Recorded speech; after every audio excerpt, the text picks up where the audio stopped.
सुप्रभात बच्चों। आज हम लोग कक्षा 7 के पाठ्य पुस्तक से पाठ 10 चौबी मौसी की पेंशन पाठ पढ़ेंगे। यह पाठ पी जामिनी देवी के द्वारा लिखा गया है और मूल रूप से मणिपुरी भाषा में यह कहानी लिखी गई है। यहाँ उसका हिंदी रूपांतरण प्रस्तुत है। यह कहानी मूल रूप से एक ऐसी स्त्री की कहानी है जो सरकारी तंत्र की हृदयहीनता की शिकार है। इस कहानी के मुख्य पात्र हैं चौबी मौसी, इबो तोम्बा, चौबी मौसी का भतीजा और गुलाब मौसा यानी कि चौबी मौसी के पति। इस कहानी के नैतिक मूल्य हैं संवेदनशीलता, परोपकार की भावना, स्वयं कष्ट सहकर भी दूसरों के काम आना। अब हम इस कहानी का सारांश प्रस्तुत कर रहे हैं। कहानी शुरू होती है चौबी मौसी से, जो कि अपने पति के मृत्यु के पश्चात सारे प्रमाण पत्र होते हुए भी पेंशन पाने के लिए इधर उधर भटक रही हैं और नौकरशाही के जाल में उन्हें भटकना पड़ रहा है। पेंशन पाने के लिए वो कार्यालयों के चक्कर लगाते लगाते थक जाती हैं और अंत में उन्हें हर जगह सिर्फ यही सुनने को मिलता है कि इसका पेंशन पाने का अंतिम उपाय है न्यायालय में जाना, जहां जाने से वो डरती हैं। कोर्ट कचहरी के चक्कर वो नहीं लगाना चाहती। अब उन्होंने यह काम अपने भतीजे इबो तोम्बा को सौंपा है। इबो तोम्बा जो कि चौबी मौसी की मदद करने के लिए तैयार हो जाता है और अब वह कार्यालयों के चक्कर लगाना शुरू करता है। चौबी मौसी के पति बोर साहब के मालिक थे।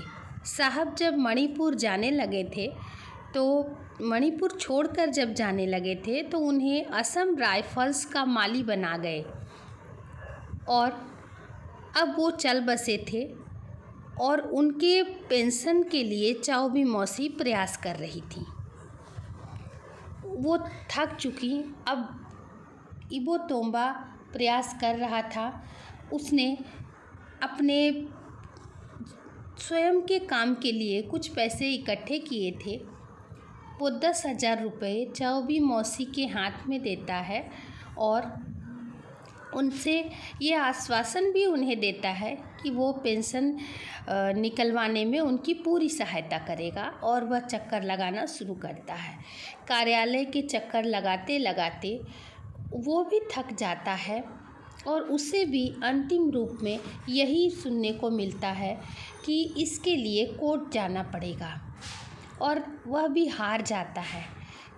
उसी समय एक दिन उसे खबर मिलती है कि चौबी मौसी चल बसी, लेकिन उसे यह भी सूचना मिलती है कि अंतिम समय में वो बहुत ही संतोष के साथ मर सकी थी और उन्होंने उस इबो तोम्बा को बहुत आशीर्वाद भी दिया था। वह संतोष के साथ इसलिए मर सकीं क्योंकि वे चाहती थीं कि वे अपनी पुत्री के विवाह की रस्म को अच्छी तरीके से निभा सकें। इबो तोम्बा के द्वारा दिए गए पैसों से उन्होंने उस कार्य को पूरा कर लिया था और वो इबो तोम्बा के दिए पैसों को ही अपने पेंशन का पैसा मान रही थीं और अपने कार्य को पूरा करके वो संतोष के साथ मर सकी थी। इबो तोम्बा ने जब यह सुना तो उसे भी बड़ा संतोष का अनुभव हुआ था। उसने अपने लिए एक नई साइकिल खरीदने के लिए और अपने छत की मरम्मत कराने के लिए ये 10,000 रुपये इकट्ठे किए थे, जो उसने चौबी मौसी को दे दिए थे। लेकिन उसी रकम को चौबी मौसी ने पेंशन के रुपए समझ लिए। यह जान करके उसे बहुत ही सुख का अनुभव हुआ और वह भी बड़ा संतुष्ट था कि किसी न किसी रूप में वह मौसी की सहायता कर पाया। और इस प्रकार बच्चों, इस कहानी को हम लोगों ने सारांश के रूप में जाना, मुख्य इस कहानी का उद्देश्य यही था कि कैसे अपने इबो तोम्बा ने अपने कष्ट सहकर भी चौबी मौसी की सहायता की।